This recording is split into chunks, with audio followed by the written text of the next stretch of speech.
Kerugian terbesar lo mungkin bukan datang saat market crash, tapi saat market terlihat diam. Lo bilang sideways itu membosankan, nggak kemana-mana, nggak ada peluang. Tapi anehnya, hampir semua kerugian besar retail justru lahir dari fase yang kelihatannya tenang ini. Jujur aja, berapa kali lo masuk setelah breakout karena takut ketinggalan dan beberapa hari kemudian harga malah balik turun lebih dalam? Itu bukan sial, itu bukan kebetulan. Itu pola. Dan pola itu biasanya dimulai dari satu fase yang sering lo abaikan, sideways. Sideways bukan cuma harga datar. Sideways adalah fase di mana posisi besar sedang dibangun atau sedang dibuang. Masalahnya, mayoritas retail tidak bisa membedakan keduanya.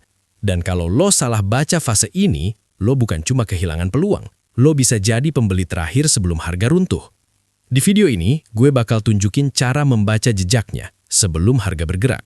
Bukan setelah semua orang sadar.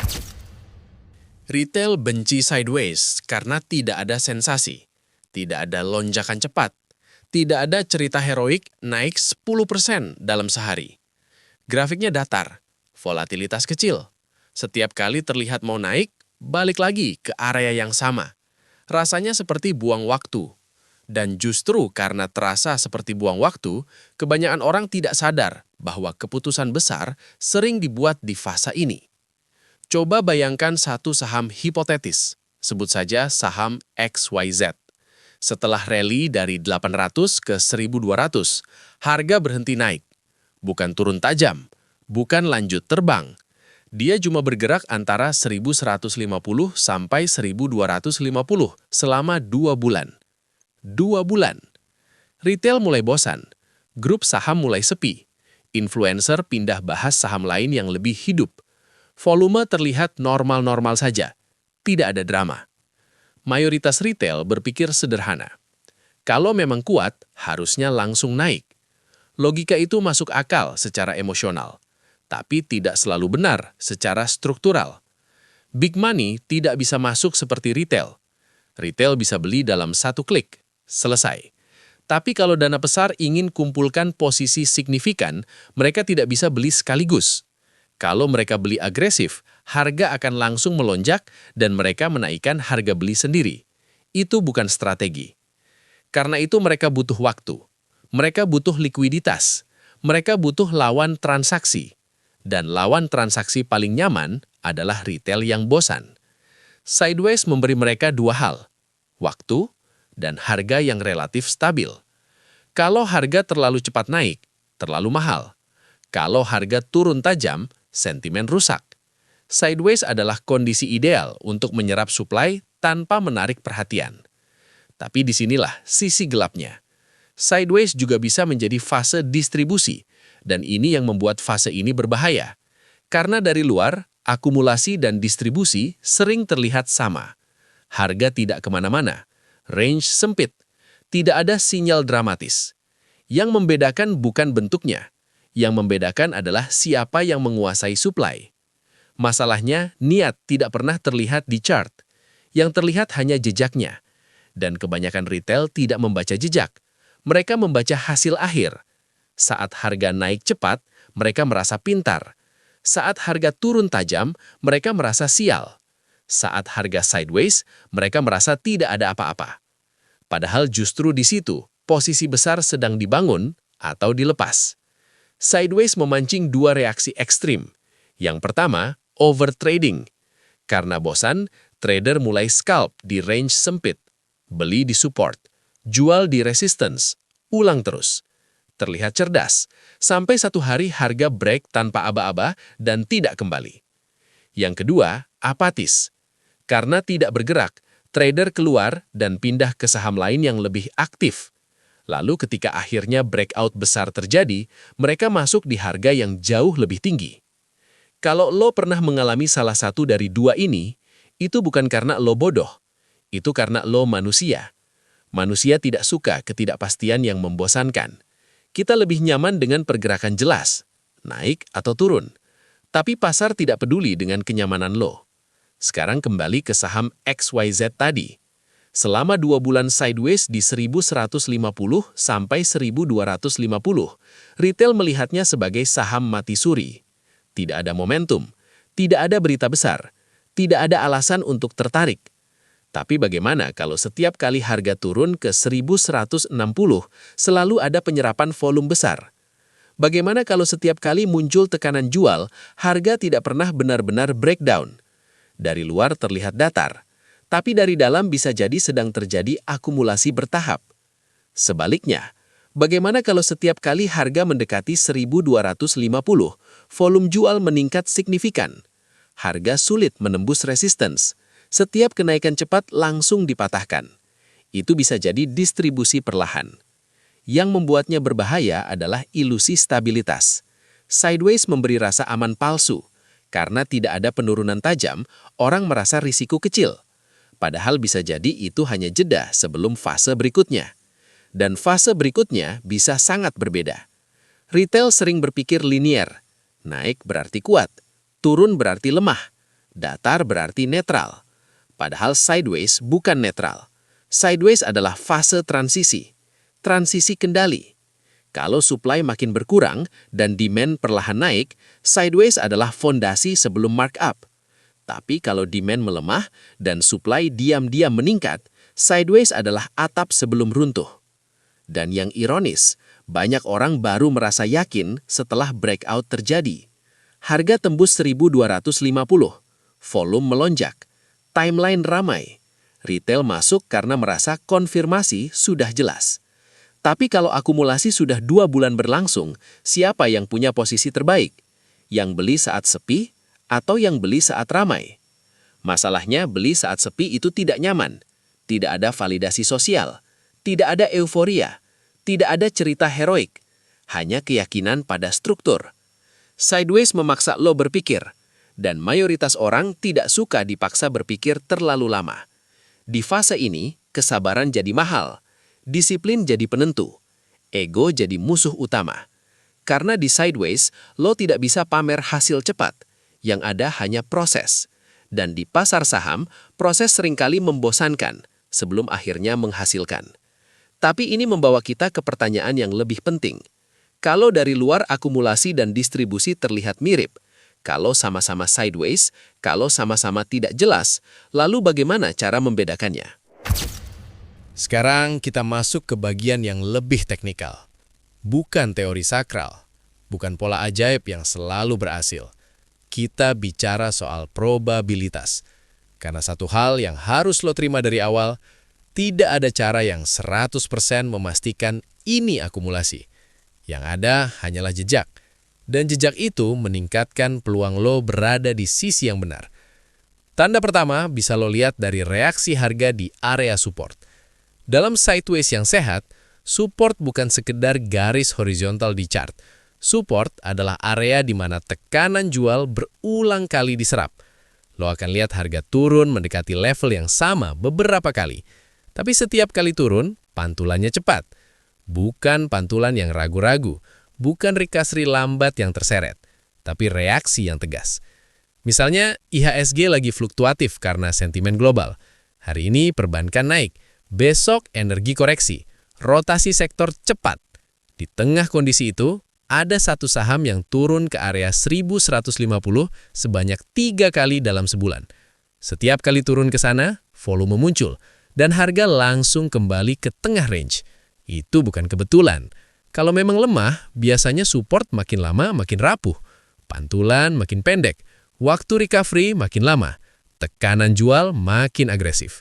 Tapi dalam akumulasi, lo sering lihat kebalikannya.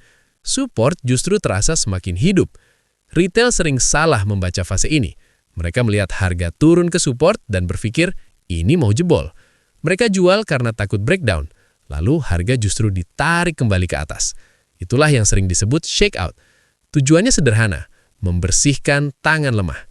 Karena sebelum harga bisa naik lebih tinggi, supply yang tidak sabar harus keluar dulu. Tanda kedua ada di perbandingan volume saat naik dan saat turun. Ini bagian yang sering diabaikan. Orang fokus pada candle, padahal volume adalah bahasa paling jujur di pasar. Dalam fase akumulasi, lo sering melihat volume relatif lebih besar saat harga naik dibanding saat harga turun. Penurunan terlihat ringan, seolah tidak ada urgensi jual.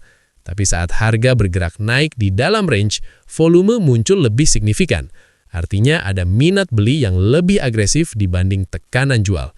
Sekarang bayangkan skenario sebaliknya. Setiap kenaikan kecil hanya disertai volume tipis, tapi setiap penurunan disertai volume besar. Itu bukan tanda sehat, itu tanda supply lebih dominan. Lo cuma perlu memperhatikan bagaimana volume bereaksi saat harga mendekati resistance. Dalam akumulasi, resistance sering dites dengan volume yang meningkat secara bertahap. Tidak selalu langsung tembus, tapi ada usaha yang konsisten, ada energi yang terkumpul. Sedangkan dalam distribusi, resistance terasa berat. Setiap kali harga mencoba naik, langsung ditekan kembali. Volume jual muncul di atas, bukan di bawah. Tanda ketiga yang sering muncul dalam akumulasi adalah struktur higher low kecil yang tidak terlalu mencolok. Banyak orang menunggu higher high sebagai konfirmasi, padahal sebelum itu terjadi, pasar sering memberi sinyal lewat higher low yang pelan-pelan naik. Harga mungkin masih di range 1150 sampai 1250, tapi low pertama di 1150, low berikutnya di 1165, lalu 1180. Secara kasat mata, tetap sideways, tapi secara struktur ada pergeseran kekuatan. Supply makin tipis, demand perlahan naik. Ini bukan rally besar, ini pergeseran kontrol. Retail jarang sabar membaca struktur seperti ini. Mereka lebih suka menunggu breakout jelas di atas 1250. Dan ketika itu terjadi, mereka merasa akhirnya aman. Padahal pergeseran sudah terjadi sebelumnya. Ada satu fenomena lagi yang sering muncul dalam akumulasi, false breakdown. Harga turun sedikit di bawah support. Banyak orang panik dan cut loss. Breakdown trader masuk karena merasa konfirmasi sudah jelas. Tapi beberapa hari kemudian, harga kembali ke dalam range dan bahkan naik lebih tinggi. Itu bukan kesalahan pasar, itu proses pembersihan. Dan biasanya yang dibersihkan adalah trader yang tidak sabar. Coba hubungkan ini dengan kondisi IHSG yang sering bergerak tidak stabil saat indeks terlihat lemah karena sentimen global. Banyak orang buru-buru keluar dari saham yang sebenarnya masih dalam fase akumulasi sehat. Mereka takut suku bunga, takut rotasi sektor, takut headline. Padahal bisa jadi saham itu hanya ikut noise jangka pendek. Struktur besarnya tetap terjaga. Disinilah FOMO dan impatience bekerja dengan cara yang halus. Ironisnya, dalam sideways, FOMO tidak muncul saat harga diam. FOMO muncul saat harga mulai meninggalkan range. Dan karena lo sudah bosan menunggu, lo merasa harus menebus waktu yang hilang dengan masuk lebih besar.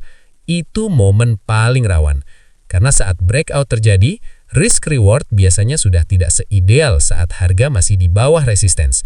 Trader yang sabar melihat reaksi di support, membaca volume, dan memperhatikan struktur higher low kecil punya posisi lebih awal. Mereka tidak perlu mengejar.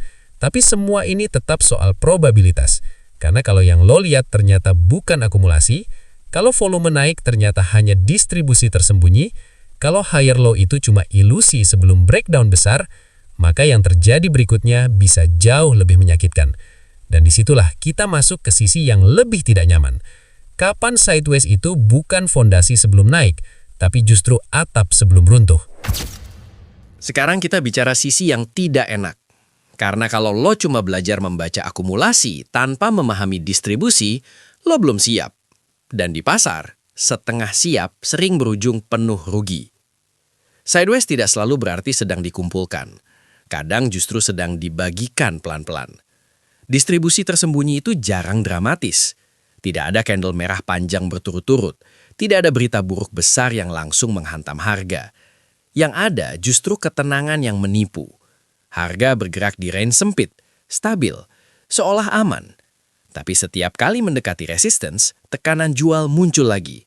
Bukan sekali, bukan dua kali, berulang. Dalam akumulasi, support terasa semakin kuat. Dalam distribusi, resistance terasa semakin berat. Harga coba naik ke 1250, gagal. Naik lagi ke 1240, gagal lagi. Naik ke 1230, gagal lagi. Secara kasat mata masih sideways, tapi secara energi, pasar terlihat kehabisan tenaga naik. Sekarang perhatikan volume. Dalam distribusi, volume sering membesar saat harga turun dan mengecil saat harga naik. Kenaikan terlihat malas, penurunan terlihat lebih tegas. Tapi karena masih di dalam range, banyak orang mengabaikannya. Mereka berpikir, ini cuma fluktuasi biasa. Padahal bisa jadi itu supply yang sedang dilepas sedikit demi sedikit tanpa membuat harga langsung jatuh. Dan inilah yang sering bikin retail jadi pembeli terakhir. Karena breakout tetap terjadi, tapi bukan breakout yang sehat. Harga akhirnya menembus resistance, candle hijau besar muncul, volume melonjak, timeline ramai, semua bilang konfirmasi sudah datang. Retail masuk karena merasa validasi sudah jelas. Tapi beberapa hari kemudian, harga kembali turun ke bawah resistance lama. Breakout gagal. Yang masuk di atas langsung terjebak. Itu bull trap. Bull trap sering lahir dari fase distribusi yang terlihat seperti akumulasi. Harga dibuat stabil agar kepercayaan tumbuh. Lalu saat cukup banyak orang percaya, harga didorong sedikit ke atas untuk memancing FOMO. Setelah likuiditas terkumpul, tekanan jual dilepas. Dan hasilnya bukan sekedar koreksi kecil. Kadang bisa jadi penurunan lebih dalam dari yang dibayangkan. Masalahnya bukan karena lo tidak pintar. Masalahnya karena lo terlalu percaya pada konfirmasi terakhir. Retail suka konfirmasi. Retail butuh validasi. Padahal pasar sering memberi peluang terbaik sebelum validasi datang. Di titik ini, risk management bukan teori. Itu penyelamat. Lo harus menerima satu hal yang mungkin tidak nyaman. Tidak ada setup yang pasti benar. Struktur yang terlihat seperti akumulasi bisa berubah menjadi distribusi kalau makronya berubah. Kalau IHSG tiba-tiba melemah tajam, kalau sektor kehilangan momentum, kalau dana keluar diam-diam. Karena itu, berpikir probabilistik jauh lebih penting daripada merasa yakin. Probabilistik artinya lo masuk bukan karena yakin 100%, tapi karena peluangnya lebih besar ke satu sisi dan risk reward masuk akal. Dan kalau ternyata salah, lo keluar tanpa drama. Distribusi biasanya memberi sinyal lewat kegagalan. Kegagalan mempertahankan support kecil. Kegagalan breakout yang cepat dibatalkan. Kegagalan membuat higher high yang berkelanjutan. Kalau dalam beberapa percobaan, harga selalu gagal melanjutkan kenaikan dan malah membentuk lower high, itu bukan kebetulan. Itu perubahan struktur. Dan perubahan struktur lebih penting daripada opini. Banyak orang bertahan terlalu lama karena sudah punya narasi. Fundamentalnya bagus. Bandar pasti lagi kumpulin. Ini cuma koreksi kecil. Narasi bisa menenangkan, tapi chart tetap bergerak. Dan pasar tidak tahu di mana lo beli. Pasar juga tidak peduli. Karena itu setiap kali lo menghadapi fase sideways, jangan cuma bertanya, ini bakal naik atau turun. Tapi tanyakan juga, kalau gue salah, di mana gue keluar? Itu pertanyaan yang membedakan trader dengan penjudi. Trader yang rasional tidak berusaha selalu benar. Mereka berusaha tetap hidup cukup lama untuk peluang berikutnya. Kalau sideways ternyata distribusi, cut loss bukan kegagalan, itu biaya informasi. Lo membayar untuk tahu bahwa asumsi lo salah. Yang berbahaya justru ketika lo menolak keluar karena berharap harga kembali ke harga beli. Harapan tidak menggerakkan harga, struktur yang menggerakkan harga. Pada akhirnya, sideways bukan soal sabar atau tidak sabar, bukan soal berani atau tidak berani, tapi soal membaca struktur dan mengelola risiko. Kadang sideways adalah fondasi sebelum markup besar. Kadang sideways adalah atap sebelum runtuh. Dan lo tidak akan pernah tahu dengan kepastian penuh. Yang bisa lo lakukan hanyalah meningkatkan peluang dengan membaca reaksi di support, melihat karakter volume, memperhatikan struktur kecil, dan disiplin pada batas risiko. Sekarang jujur saja, lo biasanya masuk saat sepi dan struktur mulai terbentuk, atau lo masuk saat breakout sudah ramai dan semua orang baru sadar? Kalau lo mau belajar membaca market dengan lebih rasional dan tidak sekedar ikut euforia, subscribe dan ikuti pembahasan berikutnya. Karena di pasar saham, yang terlambat bukan yang kurang pintar, biasanya cuma yang terlalu percaya diri.